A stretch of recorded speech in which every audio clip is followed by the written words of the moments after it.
हाँ सो नमस्कार, कैसे हैं आप सब। आज मैं आपको बताने वाला हूं कि अगर आप एक डीयूजेट के एस्पायरिंग स्टूडेंट हो तो आपको कौन से 5 स्टेप्स फॉलो करने हैं जिसकी वजह से आप अपनी बेसिक से लेकर एडवांस तक की प्रिपरेशन परफेक्टली कर पाओगे। और देखिए, हम लोग जो क्रैश कोर्स प्रोवाइड करते हैं डीयूजेट के एस्पायरिंग स्टूडेंट्स के लिए, जो हम लोग प्रिपरेशन करवाते हैं, तो हमारी जो फैकल्टी है, सौरभ कोठारी सर है, अनुभव सर है, तो हम लोग अक्सर डिस्कस करते रहते हैं इस चीज को लेकर। और जितनी भी हम लोगों ने डिस्कशंस की है उनका कंक्लूजन आज मैं आपको देने वाला हूं। तो आज की वीडियो लिटरली आपके लिए इंपॉर्टेंट होने वाली है। तो चलिए वीडियो शुरू करते हैं।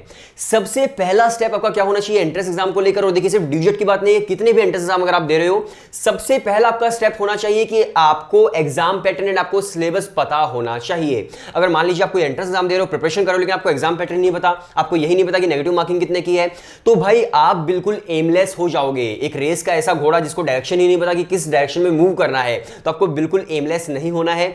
फर्स्ट स्टेप, आपको एग्जाम पैटर्न एंड जो आपको सिलेबस है वो मालूम होना चाहिए। अगर मैं डीयूजेट की बात करूं एग्जाम पैटर्न की, तो देखो 4 सेक्शंस होते हैं, जीके, वर्बल, एलआरडीआई, क्वांट्स के अंदर हायर मैथ्स भी आता है। अगर आप एक सही आंसर करते हो तो आपको 4 नंबर मिलते हैं। अगर आप एक गलत आंसर करते हो तो -1 की आपको नेगेटिव मार्किंग फेस करने को मिलती है। तो एग्जाम पैटर्न आपको पता चल गया। अब आपको पता होना चाहिए कि सिलेबस क्या है। अब देखिए, कभी भी ऑफिशियल वेबसाइट पे सिलेबस मेंशन नहीं होता। अगर आप अनऑफिशियल वेबसाइट पे सर्च करोगे हजारों सिलेबस आपको मिल जाएंगे, लेकिन एक चीज आप हमेशा याद रखो कि अगर वहां पर जीके लिखा है तो आपको जीके के अंदर बहुत सारी चीजें पढ़नी पड़ेंगी। अब किस तरह से आपको अपना दिमाग लगाना है, इस चीज को आप जरा ध्यान से समझने की कोशिश करो। मान लीजिए आप बिजनेस एंड मैनेजमेंट का एंट्रेंस एग्जाम दे रहे हो, बीबीए बीएमएस के लिए जा रहे हो, तो अगर आपके वहां पर जीके लिखी हुई तो सबसे इंपॉर्टेंट आपके लिए हो जाता है बिजनेस अवेयरनेस, यानी कि आपको ब्रांड्स के बारे में पता हो, आपको कंपनीज के बारे में पता हो, आपको केस स्टडीज के बारे में पता हो, आपको बिजनेस टाइकून्स के बारे में पता हो। तो ये सब चीजें आपके लिए सबसे ज्यादा इंपॉर्टेंट हो जाती है। सेकंड पर फिर आपके लिए करंट अफेयर्स हो जाते हैं। आपको प्रीवियस एक ईयर के आपको करंट अफेयर पता होना चाहिए, 1 ईयर के। इसके बाद आपकी स्टैटिक जीके जो है उसका भी आपको एक ओवरव्यू लेना होता है। तो इस तरह से आपको प्लान करना है। मान लीजिए आप कोई फिल्म एंड टेलीविजन का अगर आप एंट्रेंस एग्जाम दे रहे हो, तो आपके लिए जो जीके इंपॉर्टेंट होगी वो होगी इंडियन फिल्म इंडस्ट्री के बारे में। लेकिन अगर आप बिजनेस एंड मैनेजमेंट का दे रहे हो तो आपके लिए इंपॉर्टेंट हो जाएगा बिजनेस अवेयरनेस। मतलब करना सब कुछ पड़ेगा, लेकिन most important business awareness and current affairs आपके लिए होगा।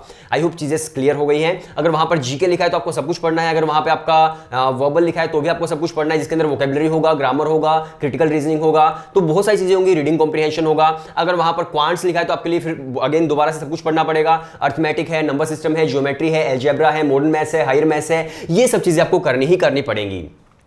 तो फर्स्ट स्टेप आपका क्लियर हो गया कि आपको एग्जाम पैटर्न एंड सिलेबस पता होना चाहिए। अब हम आ जाते हैं सेकंड स्टेप पर। सेकंड स्टेप है बेसिक कॉन्सेप्ट्स क्लियर करने का। आप एक काम करो, अपना एक टाइम टेबल बनाओ, और मैं आपको टाइम टेबल दे भी दूंगा, डिस्क्रिप्शन के अंदर आपको लिंक मिल जाएगा, तो वहां पर आपको टाइम टेबल मिल जाएगा। अगर आप अपना भी टाइम टेबल बनाना चाहते हो तो आप अपना भी बना सकते हो। आप अपना एक टाइम टेबल बनाओ कि मुझे फर्स्ट डे पर कौन से टॉपिक्स करने हैं। देखो, जो हमारे स्टूडेंट है, जो हमारा क्रैश कोर्स लेते हैं, जिसका मतलब हम लोग जो प्रिपरेशन करवाते हैं, तो हम लोग उनको टॉपिक्स ही देते हैं कि फर्स्ट डे पर आपको कौन से टॉपिक्स करने हैं। कभी भी आप ये मत करो कि यार मुझे आज 5 घंटे पढ़ना है, मुझे कल 5 घंटे पढ़ना है, नेक्स्ट डे फिर 5 घंटे पढ़ना है। तो टाइम के अकॉर्डिंग अपना टाइम टेबल मत बनाओ, बल्कि टॉपिक्स के अकॉर्डिंग अपना टाइम टेबल बनाओ। आप ये सोचो कि मुझे पहले दिन में 5 टॉपिक्स करने हैं, नेक्स्ट डे में फिर 5 टॉपिक्स करने हैं।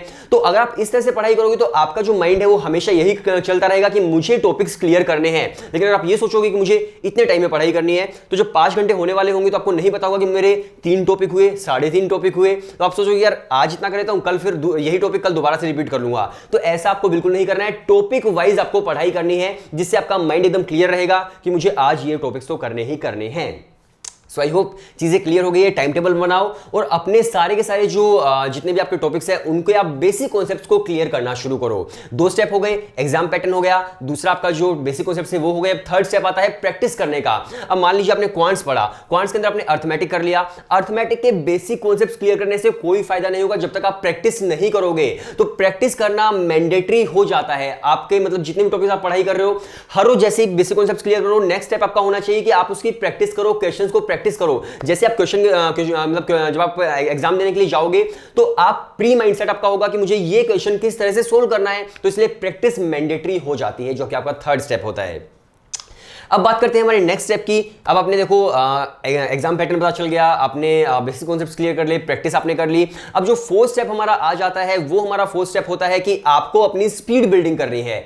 अब आपने सब कुछ कर लिया, लेकिन आपको नहीं पता कि मुझे जो एग्जाम के अंदर टाइम मिलने वाला है, जितना भी पर्टिकुलर टाइम मिलने वाला है, क्या मैं उस टाइम के अंदर सारे के सारे क्वेश्चंस को सोल्व कर पाऊंगा या फिर कर पाऊंगी, आपको नहीं पता। तो इसके लिए आपको स्पीड बिल्डिंग करनी है। स्पीड बिल्डिंग के लिए आपको मॉक टेस्ट अटेम्प्ट करना मैंडेटरी हो जाता है। आप मॉक टेस्ट अटेम्प्ट करना शुरू पड़ेगा आपको। जैसे अगर आप डीजेट दे रहे हो तो आपको डीजेट के कम से कम आप 8 से 10 मॉक टेस्ट तो जरूर लो, ताकि आपको पता चले कि फर्स्ट मॉक टेस्ट के अंदर आपकी गलतियां कहां पर थी, कहां पर आपने ज्यादा टाइम लगाया, कहां पर आपने कम टाइम लगाया, किस तरह से आप टाइम को मैनेज कर सकते थे और सारे के सारे क्वेश्चंस आप कर सकते थे, तो किस तरह से यूटिलाइजेशन आप कर सकते थे टाइम का, वो आपको पता होना चाहिए, जिससे आपकी स्पीड बिल्डिंग हो। फर्स्ट मॉक टेस्ट अटेम्प्ट करो, गलतियां पता चलेंगी, नेक्स्ट मॉक टेस्ट अटेम्प्ट करो, फिर गलतियां पता चलेंगी, रेक्टिफाई करो, फिर नेक्स्ट मॉक टेस्ट अटेम्प्ट करो, जब तक आप लास्ट मॉक टेस्ट तक पहुंचोगे और उसके बाद जब आपका एंट्रेंस एग्जाम रियल होगा, तब तक आप इतने ज्यादा ट्रेंड हो चुके होगे कि आप परफेक्टली अपने एंट्रेंस एग्जाम को दे पाओगे। तो बहुत ही सिंपल सा प्रोसीजर है। अब हम आ जाते हैं हमारे लास्ट स्टेप पर। हाँ, एक चीज और मैं आपको बताना चाहूंगा, अगर मान लीजिए आप मॉक टेस्ट दे रहे हो, बहुत सारे स्टूडेंट्स होते हैं जो ये बोलते हैं कि यार 2 मॉक टेस्ट दिए, नंबर कम नहीं आए तो चलो मैं इस एग्जाम को छोड़ देता हूं, बाकी कुछ देता हूं, ये तो मेरे बस की नहीं है। तो ऐसा नहीं करना है। मॉक टेस्ट जो है वो एक पार्ट है आपकी प्रिपरेशन का, वो कोई फाइनल रिजल्ट नहीं है, वो सिर्फ एक प्रिपरेशन का पार्ट है। अगर आपसे सही नहीं हो रहा, और ज्यादा मेहनत करो, रेक्टिफाई करो, नेक्स्ट मॉक टेस्ट करो। तो कभी भी कम नंबर अगर आपके मॉक टेस्ट में आते हैं तो ये मत सोचो कि यार मुझे तो छोड़ देना चाहिए, कहीं और मुझे ट्राई करना चाहिए, ऐसा बिल्कुल भी आपको नहीं सोचना है।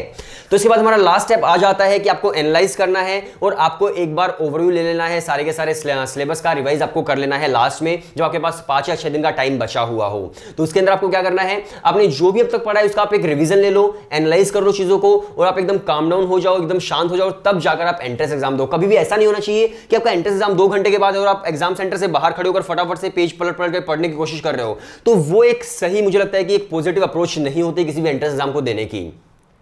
सो आई होप काफी सारी चीजें क्लियर हो गई हैं और काफी कुछ आपको समझ आया होगा।